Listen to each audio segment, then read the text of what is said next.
Si vous avez entre 18 et 25 ans et que vous voulez commencer à investir, alors regardez cette vidéo jusqu'au bout parce que je vais vous présenter tout ce qu'il faut savoir sur le PEA jeune, qui est pour moi la meilleure enveloppe, en gros la meilleure façon d'investir en bourse quand on a entre 18 et 25 ans. Maintenant, on se retrouve sur mon écran et je vais vous présenter en détail tout ce qu'il faut savoir sur le PEA jeune. Mais juste avant de commencer, je me présente rapidement. Je m'appelle Nicolas Donesc. Je suis diplômé d'HEC Paris et de Paris Dauphine en finance. Je vous mettrai mon LinkedIn en description de la vidéo si vous voulez regarder un peu plus mon parcours. Mais rapidement, du coup, j'ai pu travailler en banque d'investissement, Société Générale et BBVA en banque d'investissement. Moi, j'investis en bourse en perso depuis 2017. Je vous ai mis un screen à droite de ma performance sur mon portefeuille en bourse sur 2024 sur l'application Shares. C'est une boîte française où vous pouvez voir vraiment tous les trades que j'ai faits et vous pouvez vraiment voir mon portefeuille. C'est un screen que j'ai fait au 2 janvier 2025. Comme ça, vous voyez que sur l'année 2024, mon portefeuille a performé à plus de 30%. Ensuite, moi, depuis 2020, je crée du contenu sur la finance, sur mes différents réseaux, principalement Instagram, TikTok et Facebook. Et ensuite, j'ai créé e-investing en 2024, où on accompagne les particuliers à investir en bourse, on vraiment les guide de A à Z. Donc, dans cette vidéo, on va voir tout ce qu'il faut savoir sur le PEA jeune. Donc, déjà, qu'est-ce que c'est? On va rentrer en détail dessus. Ensuite, c'est quoi le fonctionnement exact du PEA jeune? C'est quoi ses avantages? C'est quoi la différence avec un PEA classique? Où on peut ouvrir son PEA jeune? Sur quel broker? Etc. Donc déjà, qu'est-ce que c'est? Pour moi, avant de comprendre en détail ce que c'est le PEA jeune, il faut revenir à c'est quoi le PEA? Donc le PEA classique. Donc le PEA, c'est un compte qui est dédié à l'investissement en actions. Ça s'appelle plan épargne action. Donc on investit principalement en actions. En réalité, on peut investir sur d'autres choses que des actions, mais dans 95 voire 99% des cas, ce sera que des actions. On aura très peu accès à des obligations, voire produits dérivés. Dans quelques cas, c'est possible, mais c'est assez rare. Donc, compte dédié à l'investissement en actions et des actions plutôt européennes. Pourquoi? Parce que c'est des sociétés qui ont leur siège dans l'UE, mais aussi des sociétés dans un état de l'espace économique européen, donc EEE, qui ont convenu une convention fiscale avec la France. Donc, c'est les trois pays qui sont Norvège, Islande et Liechtenstein.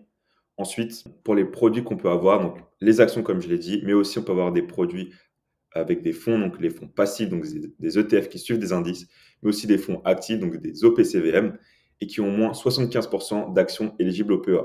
Donc, on peut avoir des fonds qui n'ont pas que des boîtes européennes, mais il faut qu'au moins 75% du fonds soit d'actions européennes, ou éligibles au PEA plutôt, et ensuite, moins de 25% peut être ailleurs. Ensuite, c'est pareil, on peut avoir des ETF ou des OPCVM avec une majorité d'actions et un petit peu d'obligations, et pareil avec des produits dérivés, mais en général, ces produits sont assez rares et on ne va pas aller sur le PEA pour avoir ces produits, on va plutôt aller sur le PEA pour avoir des ETF ou bien des actions. Et aussi, petite parenthèse, on peut avoir des ETF qui suivent des indices non européens grâce aux ETF synthétiques. Rapidement, c'est des ETF dans lesquels, dans le fond, on va avoir des actions qui vont être européennes, mais on va faire ce qu'on appelle un swap. Et le swap va permettre de prendre la performance d'un indice qui n'est pas européen, par exemple un indice américain. Et donc, dans notre fonds, on a des actions européennes.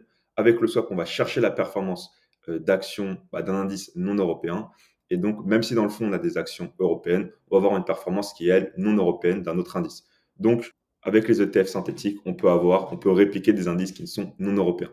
Ensuite, les investissements qui sont possibles, donc comme j'ai dit, actions, parts de SICAV, des fonds communs de placement éligibles, donc ETF, etc. Donc en général, actions et fonds, soit actifs comme OPCVM et passifs avec des ETF qui sont Exchange Traded Fund. Le PEA jeune, c'est disponible pour toute personne majeure qui est résidente fiscale en France. Il y a trois types de PEA. Donc comme j'ai dit, le PEA classique. Le plafond de versement, on peut mettre jusqu'à 150 000. On a aussi un PEA qui est un peu différent, qui s'utilise un peu moins, qui est le PEA PME. Donc pour les boîtes qui sont PME, petites et moyennes entreprises, et ETI, entreprises de taille intermédiaire, plafond de versement de 75 000 euros. On peut cumuler un PEA classique et un PEA PME. Et aussi, on a le PEA jeune de 18 à 25 ans, sur lequel le plafond de versement est de 20 000 euros. Donc on peut cumuler, comme je dis, PEA classique et PEA PME. On peut aussi cumuler le PEA PME et le PEA jeune. On ne pourra jamais avoir PEA classique, PEA PME et PEA jeune.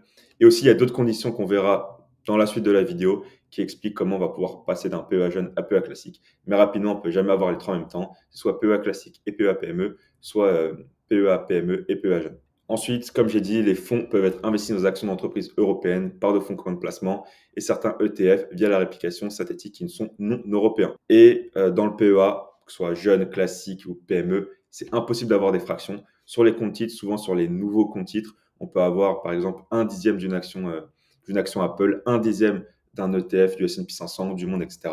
Sur le PEA, pour l'instant en tout cas, c'est impossible d'avoir des fractions.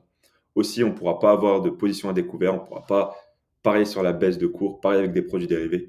Ensuite, le plan épargne action jeune, c'est destiné aux jeunes de 18 à 25 ans qui sont rattachés fiscalement à leurs parents. C'est vraiment ça un des principaux points différenciants par rapport au PEA classique. Donc, il faut avoir 18-25 ans, bien sûr, 25 ans inclus, et être rattaché fiscalement au foyer fiscal des parents. Ensuite, on a une fiscalité avantageuse, 17,2% après une détention de 5 ans. Et pour un compte titre classique, c'est 30%. Et si on le détient moins de 5 ans, ça va être 30% au niveau du PEA, mais après, il va se clôturer aussi. Donc, c'est pour ça que le PEA, c'est vraiment hyper nécessaire de le garder au minimum 5 ans, de vraiment pas sortir l'argent du PEA avant 5 ans. Et ensuite, comme j'ai dit, au niveau du PEA jeune, le plafond de versement, c'est 20 000 euros. Et imaginons qu'on passe d'un PEA jeune à un PEA classique. On passera du plafond de versement de 20 000 euros à 150 000 euros. Et ça, on n'aura pas un nouveau PEA qui va s'ouvrir. On va garder la date d'antériorité fiscale. Ensuite, au niveau du fonctionnement du PEA jeune, donc le PEA jeune, il y a deux comptes, un peu comme tous les PEA. On a le compte espèce, c'est là où on va verser l'argent. On va mettre nos euros sur le PEA jeune, ça va être sur le compte espèce. Et ensuite, on va devoir transférer ces comptes espèces en investissant. Et quand on va investir, l'argent, donc les euros qui seront sous forme d'actions ou d'ETF, ils vont être sur le compte titre. Ce qu'il faut retenir au niveau du PEA jeune, donc quand on investit, donc on met nos euros sur le PEA jeune, boum, ça va sur le compte espèce. Ensuite, on investit, ça va sur le compte titre, mais on peut vendre nos actions, nos ETF du compte titre et le rebasculer sur le compte espèce. Là, on ne va pas se faire imposer et le PEA jeune, il ne va pas se clôturer. En revanche, si on sort l'argent du compte espèce sur notre compte courant, donc notre compte euro qui n'est pas rattaché au PEA jeune, alors là, on va devoir se faire imposer parce qu'on a sorti l'argent. Et si on l'a fait avant 5 ans, eh bien, ça va clôturer le PEA. Au niveau de la fiscalité, je l'ai déjà dit, après 5 ans, c'est 17,2% au lieu de 30%. On peut ouvrir le PEA jeune à partir de 18 ans. Il faut être rattaché au foyer fiscal des parents. Donc, principal avantage au niveau de la fiscalité. Ensuite, au niveau de l'évolution, c'est assez simple. Quand on a plus de 25 ans, donc 26 ans, il va se convertir automatiquement en PEA classique. Aussi, si on sort du foyer fiscal des parents, il faudra le convertir en PEA classique. Ça ne se fera pas automatiquement. Il faudra envoyer un papier justificatif. Voilà. Et comme je l'ai dit, il y a une évolution simple dans laquelle on maintient l'antériorité fiscale. Si on a ouvert, par exemple, notre PEA jeune à 23 ans, à 26 ans, du coup, ça bascule en PEA classique, eh bien, ce sera à nos 28 ans que le PEA, donc notre PEA classique, aura la fiscalité avantageuse de 17,2%. C'est pas qu'à 26 ans, il faut refaire 5 ans. Non, à la date d'ouverture du PEA jeune, plus 5 ans, même si on passe sur un PEA classique, on garde cette date.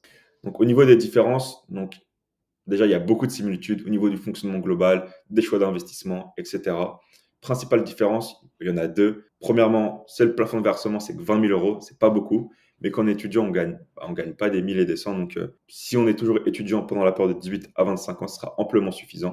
Et ensuite, il faut être rattaché fiscalement au foyer des parents. Enfin, ouvrir son PEA jeune. Pour moi, je vois deux options. Il y a les brokers étrangers qui sont de base étrangers et qui permettent maintenant d'avoir des PEA. C'est une enveloppe qui est vraiment française. On n'aura pas de PEA, je ne sais pas, aux États-Unis, en Angleterre, en Italie. On aura des équivalents, mais PEA, il n'y a pas. Pour moi, les deux options que j'aime bien, c'est Trade Republic et Interactive Brokers. Donc, rapidement, Trade Republic, pour moi, c'est l'option la plus simple. Il n'y a pas beaucoup de frais. L'interface est vraiment simple, intuitive.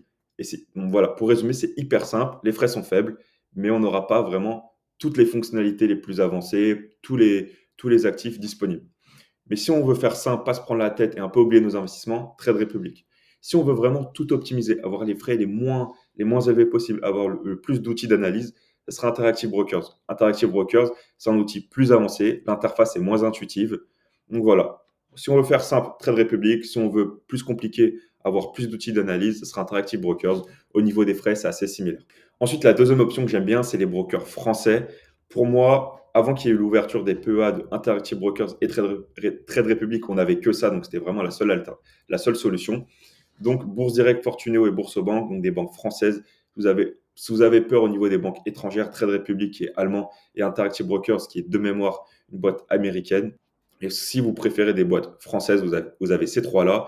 Bourse Direct, c'est vraiment celle dont je suis le moins fan. Pourquoi? Parce que les frais, bon, ils sont assez faibles, mais l'interface est vraiment pas folle. Fortuneo, l'interface est un peu mieux. C'est là où on a les frais les plus faibles. Et enfin, Boursorama, dans la meilleure interface. En revanche, les frais sont un peu plus élevés. Donc, si vous préférez des boîtes françaises, ce sera uniquement ces trois-là que je vous recommanderais.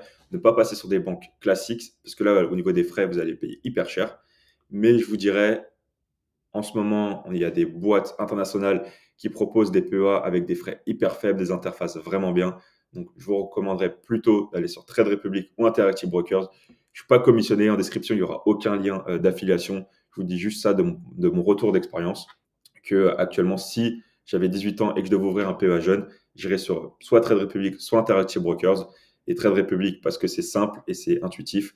Interactive Brokers parce que peut-être je veux travailler en finance, je veux faire la finance de marché et j'ai envie de comprendre des choses que sur Trade Republic, je n'aurais pas forcément. Donc voilà rapidement un peu tout ce qu'il faut savoir selon moi sur le PEA jeune.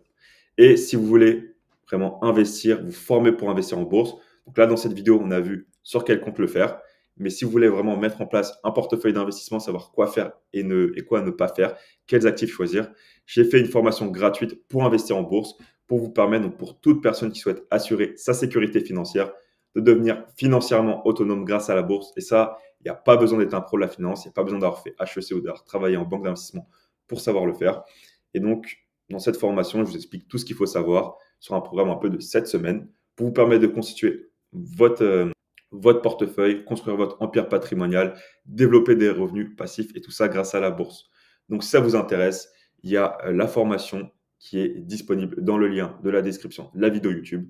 Donc voilà, j'espère que cette vidéo vous a plu. Je voulais aussi parler du transfert de PEA, mais la vidéo aurait peut-être été assez longue. Donc si vous avez des questions dessus, je vous invite à me le dire en description de cette vidéo. Et voilà, je suis très preneur de vos commentaires, je les lirai tous. Et si vous avez aimé cette vidéo, je vous invite à la liker et à vous abonner. On se retrouve très bientôt dans une nouvelle vidéo.